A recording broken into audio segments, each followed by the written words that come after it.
এই নিন ম্যাডাম, আপনার গ্যাসের দাম 850 টাকা হয়েছে। আমার প্যান্টের পকেটে মানি ব্যাগ আছে, ওখান থেকে দিয়ে দাও। ঠিক আছে, ধন্যবাদ ম্যাডাম। টাকা তুমি কই পাইলা?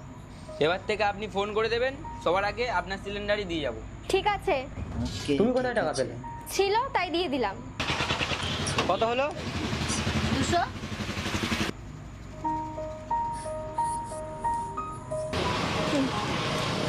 এই নিন ম্যাম, আপনার পার্সেল। 500 টাকা হয়েছে না? এই নিন। তুমি এত টাকা কই পাও? কি অর্ডার দিয়েছো তুমি?